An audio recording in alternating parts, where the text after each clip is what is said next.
존 버즈비는 매사추세츠 팔머지에서 사는 사랑받는 남편이자 세 아이들의 아버지였습니다.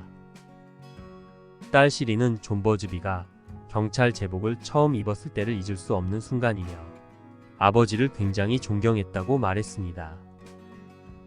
존 버즈비는 공정한 법 집행을 통해 법을 지키지 않는 사람들을 법의 테두리에서 벗어나지 못하도록 하는 정의로운 경찰이었습니다. 1979년 8월 31일 존 버즈비 경찰관은 밤 근무 출근을 위해 잠에 든 3명의 아이들과 아내 폴리에게 인사를 하고 집을 떠났습니다. 이날은 그들의 인생을 통째로 바꾸었습니다.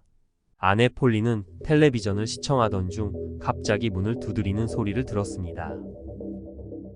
그녀가 문을 열어보니 팔머지의 한 경찰관이었고 그는 곧 가슴 아픈 소식을 전했습니다. 남편 존 버즈비가 총에 맞았다는 것이었습니다. 그녀는 자녀들이 비명소리에 놀라 방에서 나온 것도 모를 정도로 패닉에 빠졌습니다. 폴리는 3명의 자녀들을 조카 켈리에게 맡기고 남편이 있는 병원으로 출발했습니다. 병원으로 가는 길에 폴리는 샷건에 맞은 남편의 차를 보았습니다. 그 광경을 본 그녀의 등골은 오싹해졌습니다. 병원에 도착한 존 버즈비의 부상은 참혹했습니다. 그는 모든 치아를 잃었고 혀는 절단됐으며 턱의 형체를 알아볼 수가 없었습니다. 존 버즈비는 정신을 잃기 전 글을 쓰겠다는 제스처를 하였습니다. 그는 메모지에 아내와 아이들이 위험하며 이것은 사고가 아니다. 멜빈 레인의 짓이다 라고 적었습니다. 팔머즈 경찰 당국은 사건의 심각성을 이해하고 존 버즈비의 가족을 보호하기 위해 신속하게 경찰을 보냈습니다. 그 시각 존 버즈비의 집에서는 조카 켈리가 3명의 아이들과 소식을 기다리고 있었습니다. 갑자기 어둠을 뚫고 여러 개의 빛이 보이며 소음이 들려왔습니다. 켈리는 틀림없이 문 앞에 경찰이 도착했다고 생각하며 창밖을 보았습니다. 그러나 놀랍게도 한 남자가 소총을 손에 들고 빨간 트럭에서 내렸습니다. 켈리와 아이들은 예상치 못한 광경에 너무 두려웠습니다. 그 순간 켈리는 아이들을 다락방으로 올려보냈고 무슨 일이 있더라도 조용히 있으라고 당부했습니다. 그 남자는 현관문을 두드렸습니다. 켈리는 제발 저리 가라고 소리치며 간청하였고 심장이 미친 듯이 두근거렸습니다. 남성은 계속해서 문을 두드렸고 켈리는 문 옆의 창문으로 다가갔습니다. 그 남자는 경찰 배지를 보이며 자신이 그들을 보호하기 위해 이곳에 왔다고 말했습니다. 켈리는 안도와 감사하는 마음으로 문을 열었습니다. 존 버즈비가 범인으로 지목한 멜빈 레인은 팔머즈 지역에서 오랫동안 악명 높았습니다. 그는 1968년 여러 건에 대한 방화죄로 유죄 판결을 받은 적이 있으며 첫 번째 부인을 포함해 2건의 실종 사건과 1건의 살인 사건의 용의자로 지목됐으나 기소되지 않았습니다. 멜빈 레인은 팔머즈의 여우라는 별명으로 불렸습니다. 사람들에게 그는 여러 범죄 사건에 대해 들키지 않고 몰래 빠져나가는 능력이 있는 것처럼 보였습니다. 멜빈 레인은 1968년 방화로 인한 유죄 판결로 5년에서 8년형을 선고받았지만 고작 18개월 만에 자유인이 되었습니다. 그는 첫 번째 부인 완다 레인과 2명의 아들을 두었으나 그녀는 1971년 실종되었으며 지금까지도 시신이나 흔적이 발견되지 않았습니다.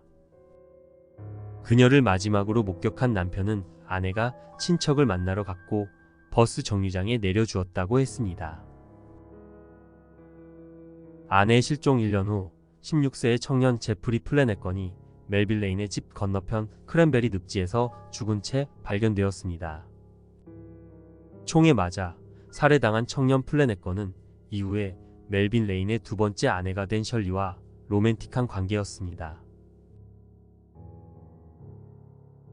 1978년 멜빈 레인의 방화 사건에 대해서 증언할 것으로 예정되어 있던 17세의 폴 오러트 또한 그에 맞서는 증언을 하기 하루 전 실종되어 사망했을 것으로 추정됩니다.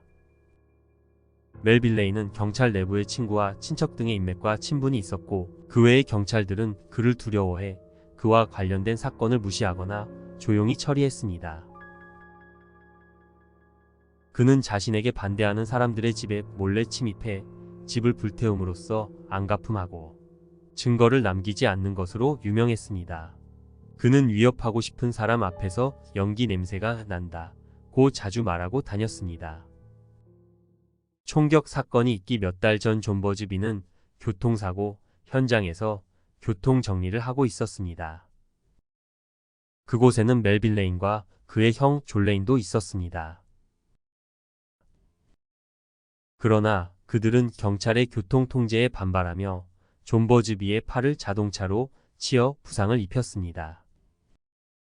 존 버즈비는 그들을 특수폭행으로 기소하였고 재판이 열리기 며칠 전 총격 사건이 일어났던 것입니다. 그러나 존 버즈비의 메모에도 불구하고 팔머즈 경찰서의 누구도 용의자 멜빌레인을 신문하지 않았습니다. 이후 버즈비 가족은 하루 24시간 팔머즈 경찰 당국의 밀착 경호를 받았습니다. 존 버즈비의 3명의 자녀들은 학교에 가서도 경찰의 보호를 받아야만 했습니다. 멜빌레인이 두려웠던 학부모들은 자녀들에게 버즈비의 아이들 근처에 가지 못하게 당부했고 버즈비 아이들과 멀리하기 위해 반을 옮기기도 했습니다. 존 버즈비의 아이들은 학교에서 누구와도 어울릴 수 없었고 유령처럼 지내야만 했습니다. 존 버즈비 가족은 몇 달 동안 경찰의 밀착 보호를 받았지만 그 이후에는 높은 울타리와 알람 그리고 경비견으로 보호받게 되었습니다. 존 버즈비는 다행히 육체적으로는 회복했지만 그의 성격은 완전히 달라져 있었습니다.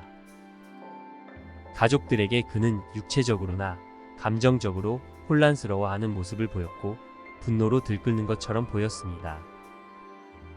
그는 2-3일 동안 방에 틀어박혀 나오지 않기도 하고 마치 다른 세계에서 사는 사람처럼 보였습니다. 존 버즈비는 범인이 법적 처벌을 받지 않자 멜빌레인을 죽이는 개인적인 복수를 하는 꿈을 꾸며 회복의 원동력으로 삼았습니다.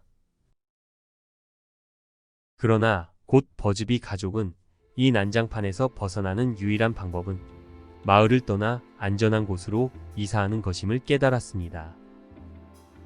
마을 사람들은 버즈비 가족의 이주 결정을 환영했습니다. 버즈비 가족은 근처에 사람이 살지 않는 테네시의 허허벌판으로 이주했습니다. 테네시로 이주한 뒤에도 버즈비의 어린 자녀들은 눈에 띄지 않도록 변장을 해야만 했습니다. 일부러 남부 억양을 쓰고 파마를 하고 그들의 과거와 왜 그곳으로 이사했는지, 아버지에게 무슨 일이 있었는지, 아버지의 얼굴에 무슨 문제가 있었는지에 대해 주변 사람들에게 거짓말을 해야만 했습니다. 테네시에서 살았던 처음 몇 년 동안 그들은 매우 고립된 지역에서 살면서 집 옆을 지나는 차들이 속도를 줄이는지를 항상 지켜보고 경계했습니다. 존 버즈비는 신체가 회복된 후 큰 농장에서 일을 했습니다. 때때로 수술을 위해 보스턴으로 돌아가야 할 때 수염을 깎으며 그들이 자신에게 한 짓을 보게 되었고 다시 분노가 몰려오기도 했습니다. 여러 번의 수술로 그가 보스턴에 있는 삼촌 집에 방문했을 때 삼촌은 그를 지하실로 이끌었습니다. 존 버즈비의 삼촌은 지하실에 내려가 22구경 라이플과 소음기를 보여주었습니다. 그것은 존 버즈비가 원하던 모든 것이었습니다. 그러나 그는 삼촌에게 감사합니다. 그러나 나는 이것들이 필요하지 않아요. 라고 적은 쪽지를 건네주었습니다. 존 버즈비는 마지막 수술을 마치고 집으로 돌아갔습니다. 그는 아내 폴리에게 이제 모든 것은 끝났어. 거기로 돌아가는 것도 정말 끝났어. 라고 말했습니다. 그는 점점 증오를 뒤로하고 그의 가족과 그의 삶을 포용하고 있었습니다. 존 버즈비가 총에 맞은 지 24년이 지난 2003년 멜빈의 형 존레이는 사건에 대해 자백했습니다. 팔머즈 지역의 쓰레기 수거 사업을 하던 레인의 가족은 돈과 사업을 두고 다투며 소송을 하였고 경찰에게 자기 가족에 불리한 비밀을 말했기 때문이었습니다. 그날 밤 형 존 레인은 운전을 하였고 멜빈의 두 번째 아내 셜리는 조수석에 그리고 멜빈은 뒷좌석에 있었습니다. 그들은 존 버즈비의 차를 천천히 추월했고 뒷좌석에 있던 멜빈이 존의 얼굴에 산탄총을 발사했습니다. 하지만 자백에도 불구하고 이미 공소시효가 지났기 때문에 법적 절차가 진행되지 않았습니다. 이 당시 멜빈 레인은 2001년 한 여성을 총으로 위협한 혐의로 기소된 후 정신이상 행동을 보여 정신병원에 있었습니다. 그는 치매 일종인 팍스병에 걸려 주립병원과 정신이상자 대상 범죄시설에 옮겨 다녔고 재판을 받을 수 없는 건강 상태이기도 했습니다. 멜빈의 아내 셜리는 2005년 5월 자신의 집 차고에서 총에 맞아 숨진 채 발견되었습니다. 그녀는 전날 저녁 여동생과 저녁 식사를 하고 집으로 돌아오던 중이었습니다. 경찰 당국은 셜리가 그녀의 일상을 잘 아는 누군가에 의해 기습을 당했을 것으로 보인다고 밝혔습니다. 팔머즈 지역에는 셜리를 싫어하는 사람이 많았습니다. 아버지의 쓰레기 수거 사업에서 배제된 2명의 의붓아들, 몇 년째 누나를 찾아 헤매던 실종된 첫째, 부인의 남동생, 그녀의 대출금 상환을 요구하던 사업가, 그녀의 성관계 테이프에 나오는 지역의 유명 인사들이 그녀에게 안 좋은 감정을 가지고 있었습니다. 당시 셜리는 2명의 의붓 아들인 멜빈 주니어와 토드를 상대로 아버지의 쓰레기 수거 사업과 신탁 문제로 소송 중이었습니다. 멜빈 주니어와 토드는 계모인 셜리가 아버지가 치매에 걸렸을 때 그를 조종해서 모든 재산을 아내에게 남기겠다는 유언장을 쓰게 했다고 주장했습니다. 그러던 중 2007년 웨어햄에 거주하는 존 램즈 주니어는 2명의 공범과 함께 절도 혐의로 기소되었습니다. 그는 셜리가 사망하기 3년 전 그녀의 집에 침입하여 물건을 훔친 것에 대해 유죄를 인정했으나 살인 혐의에 대해서는 무죄 판결을 받았습니다.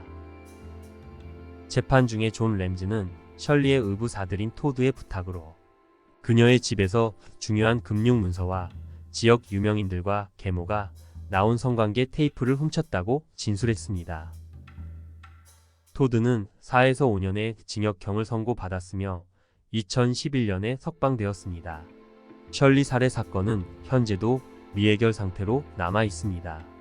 이후 멜빈 레인은 12년간 치매를 앓다가 건강 악화로 2013년 74세의 나이로 사망했습니다.